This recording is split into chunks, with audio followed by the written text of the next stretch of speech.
It is a pleasure to have you once more for a new week of information update with the news on DBS TV. You are welcome back. The burden had become too heavy to bear for Government Bilingual High School, Bankim, that of offering education to its thousands of students with insufficient classrooms and other teaching material. The school received a bulk of students not only from Bankim in the Mayo Banyo division, Adamawa region of Cameroon, but also internally displaced students from the crisis-hit Anglophone regions of the northwest and southwest regions of Cameroon who found refuge and a chance to pursue education in the struggling school. Looking at the great lack, the principal of GBHS Bankim sought help from the Bankim Development Committee, abbreviated CODEGBA, a cry for help to which the organization answered by providing a number of 50 benches and other didactic material to help boost the school's ability to educate their growing number of students. Receiving these items was relieving not only for the administrators, but also for the students who couldn't hide their joy. They thank the sons and daughters of Bankim for thinking of them. We are thankful to the elite for giving us benches because some of our classes never had enough benches. The students were more than the benches, and in some cases, some students even had to sit 4 per desk, and they complain a lot to the administration. So we are very thankful to the elites for the benches. We are very happy. I was so impressed by the elite, their decision, but I wish to add that education is the backbone of everything on earth. Without education, one cannot go far. Which ones will say a quotation that Mandela said, through education, African can change. By then I say I give more courage to the elite of Bankim, especially to the external elite who have done their best to see that children learn in a very good atmosphere. The beneficiaries, however, also called on more citizens of goodwill to follow the lead because much is still lacking to make education there conducive. This aid, donors say, is just the beginning of solutions that CODEGBA is bringing to GBHS Bankim and its numerous problems, especially with the difficulties of overpopulation.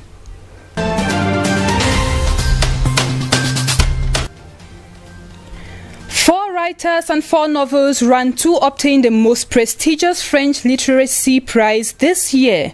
Djaïli Amadou Amal is the female Cameroonian writer who happens to be amongst the finalists for the 2020 Goncourt Prize. Djaïli Amadou Amal, who originates from the far north region of Cameroon, is known for writing about the Fulbe culture and explores the social problems of both a contemporary and a traditional nature. Her work confronts the problems of women in Fulani society as well as social problems in her region, the Sahel, especially the discrimination against women. Her novel, Les Impatients, is a punch against obscurantism and submission to men. It is one of the great happenings in Africa, which carries the voice of women victims of violence, forced marriages, excision, and rape. The 45-year-old Cameroonian novelist, alongside 3 others, Hervé Letellier, Maël Renoir, and Camille de Telado, reached the finals, amongst whom the winner emerged this November 30 to be Hervé Letellier for his novel L'Anomalie. However, if Les Impatients by Djaïli Amadou Amal had obtained the Goncourt Prize, it could have gained more visibility to the fight of a feminist.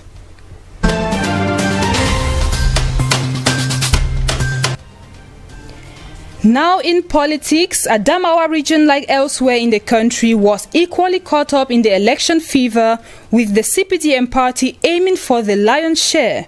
Central Committee campaign delegates understood that it will not be an easy ride, but count on the maturity and development-oriented councillors of the region. Whether it's going to be a tough game or not, what we are sure is that the people of Adamawa know where their interest is.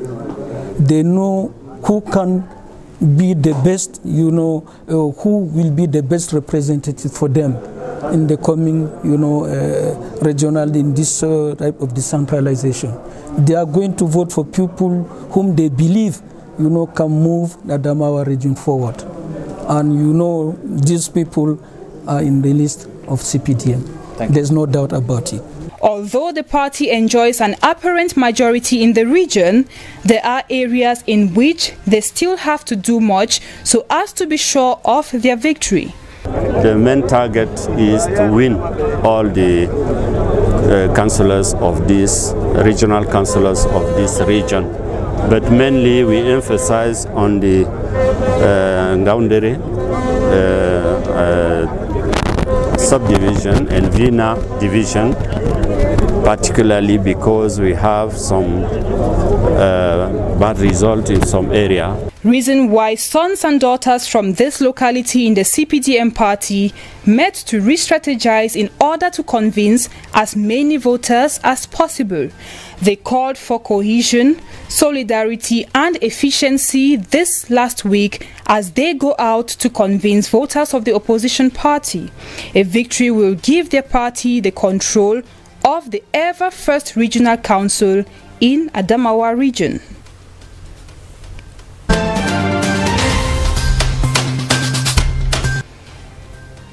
She is Nadine Fidel Enumedi, the flag bearer of Cameroon Party for National Reconciliation, the CPRN of Cabral Libi for Vuri Division. Nadine Fidel is a native of Bonapriso, Canton Bell in Vuri Division. She has been in politics for 2 years running. With the introduction of regional councils, Nadine saw an avenue through which she could push through the development of her region. With her team, their major target as candidates for upcoming regional elections has been to reach out to as many councillors as possible. Their main message is to reawaken the consciousness of councillors to think out their party line and consider the general interest of the region. They are axing their political agenda on the reality of the population and their well-being. This, they believe, will enable them to actualize the ideals of decentralization as presented by President Paul Biya. Reason why Nadine and her team constantly meet at her campaign headquarters in Douala 4 subdivision to strategize and fine-tune their tactics.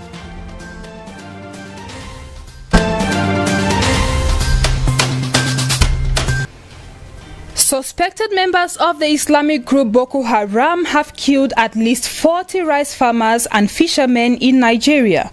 The victims were said to be harvesting crops in the country's northern state of Borno near Maiduguri on Saturday, November 28, 2020. The attack occurred in a rice field in Garin, Kwashebe, a Borno community known for rice farming, on the day the residents of the state were casting votes for the first time in 13 years to elect local government councils. Reports say the assailants surrounded and tied up the agricultural workers and slit their throats. Malam Zabar Mari, a leader of the Rice Farmers Association in Borno State, confirmed the massacre to the media. He added that residents of the state faced a dilemma of either risking being killed on their farms or dying of hunger while staying at home for fear of attacks. Nigeria's President Muhammadu Buhari described the terrorist killings as insane, while noting that government had given all the needed support to the armed forces to take all necessary steps to protect the country's population and its territory.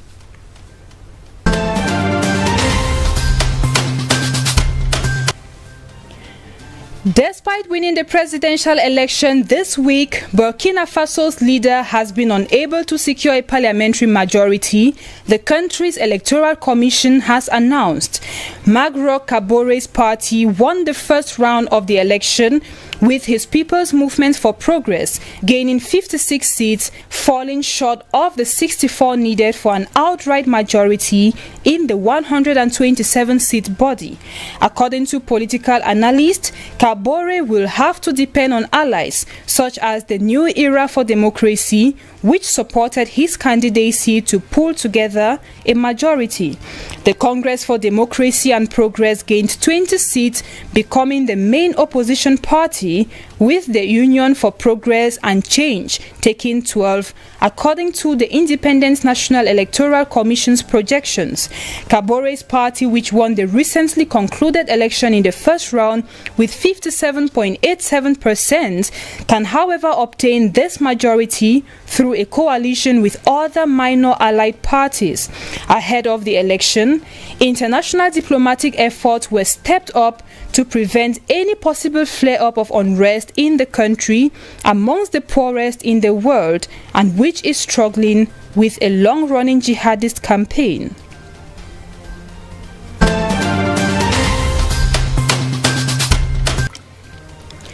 Ethiopia's army said it had gained full control of the capital of the defiant Tigray region on Saturday after the Tigray government reported that the city of 500,000 people was being heavily bombarded in the final push to arrest the region's leaders. Officials added that they were now hunting for the dissident leaders. The announcement came after heavy shelling was reported in Mekelle. The army chief General Berhanu Jula told the press that over 7,000 soldiers have been freed. God bless Ethiopia and its people, Prime Minister Abiy Ahmed said in a statement, declaring that this taking of Mekelle marked the completion of a military offensive that started nearly 4 weeks ago. More than 3 weeks of fighting in Tigray has left thousands of people dead, with tens of thousands fleeing to Sudan for refuge. Abiy's government has since accused the TPLF of inciting unrest in the country and seeking to reclaim power, and each government regards the other as illegal. Prime Minister Abiy Ahmed has refused to have dialogue with the TPLF after meeting with peace envoys from the African Union.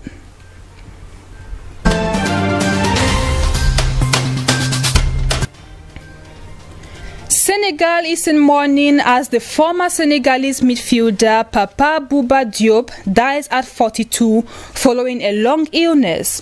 The Senegalese Football Federation confirmed Diop's death on Sunday. Diop scored the first goal of the 2002 World Cup held in Japan and South Korea, when Senegal shocked defending champions France by beating them 1-0 in the opening game. Scores of tribute have come from across the world. The world's football governing body posted a tribute to Diop on Twitter. FIFA is saddened to learn of the passing of Senegal's legend Papa Bouba Diop, once a World Cup hero, always a World Cup hero. Former French club Lens said they heard the news with great sadness and offered condolences to their family, while West London side Fulham, another former club, said they were devastated by learning of his death. Diop began his European career in Switzerland, winning the title with Grasshoppers before moving to the French club Lens in January 2002. In all, the versatile defensive midfielder made 63 appearances for his country, scoring 11 goals.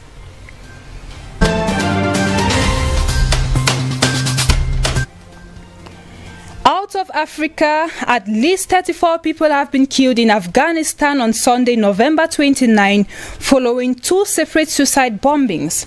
Afghan officials say the bombings targeted a military base and a provincial chief. The attack, which took place in eastern Ghazni province, left 31 soldiers killed and 24 others wounded when an attacker drove a military vehicle full of explosives onto an army commando base before detonating it, according to an official Afghanistan's National Security Council. A similar attack occurred in southern Afghanistan, where a suicide car bomber targeted the convoy of a provincial council chief in Zabul province, killing at least 3 people and wounding 21 others, including children, according to provincial spokesman Gul Islam Sial. There has been a rise in violence this year and a surge of attacks by the Taliban against Afghanistan's hard-pressed security forces since the start of peace talks in September. There have been also deadly attacks this month claimed by Islamic State militants in Afghanistan, including a horrific attack on Kabul University that killed 22 people, most of them students.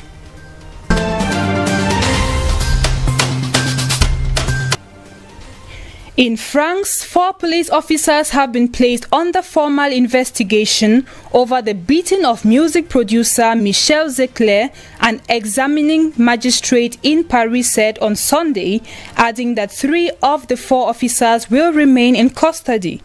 Paris prosecutor Rémi Hayes says judicial authorities wanted to make sure that the 3 police officers did not have any contact with one another and that they could not exert any pressure on witnesses.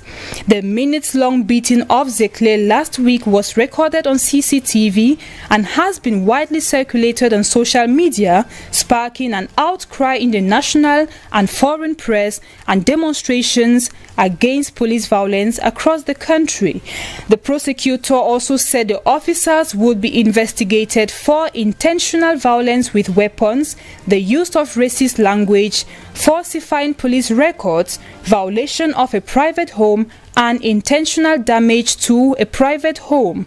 A 4th police officer who is not accused of taking part in the beating but of throwing a tear gas grenade into Zecler's music studio would be suspended from active service and placed under judicial control. President Emmanuel Macron said on Friday that the images were shameful for France.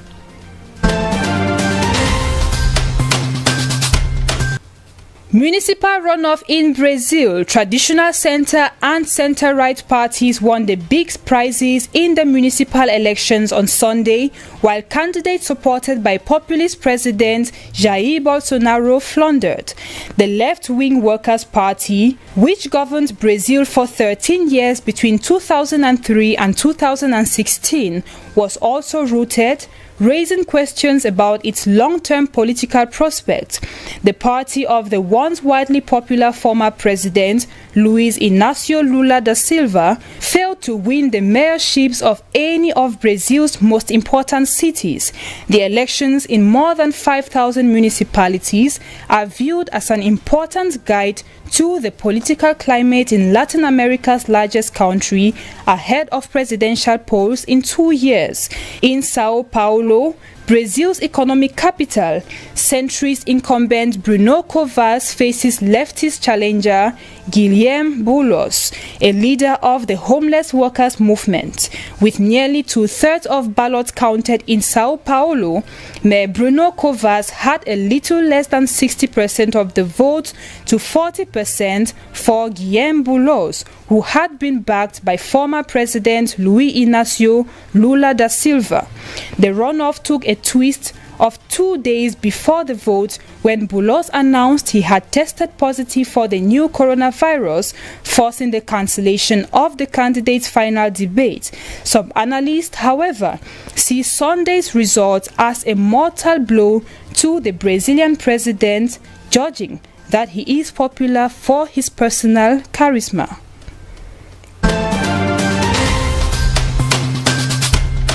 Swiss voters have rejected measures meant to harden penalties against Swiss companies that violate human rights or harm the environment in the referendum on Sunday, November 29. The ballot also included a vote on banning the financing of weapons for export, a measure which was also rejected by the public. Though voters backed the initiative by a narrow majority, it failed to win the support as government and many business leaders had come out against the initiative, which was titled "Responsible Companies to Protect People and the Environment." It only achieved a majority in 8.5 cantons, including the 4 major cities of Zurich, Geneva, Basel, and the capital Bern, with the rest voting against. The Swiss business community, along with the government and parliament, argued that the proposed constitutional amendments could have been detrimental for all Swiss companies, not just those that behave badly. Under Switzerland's system of direct democracy, which gives voters a direct say several times each year on a variety of issues, proposals need to win both a majority of the votes cast and cantons to pass. The vote, mainly conducted using postal ballots, was originally scheduled for May, but was delayed due to the outbreak of the coronavirus pandemic. That's how we saw it on this first edition of the news for this week. Thanks for staying with us. Take care and have a lovely evening.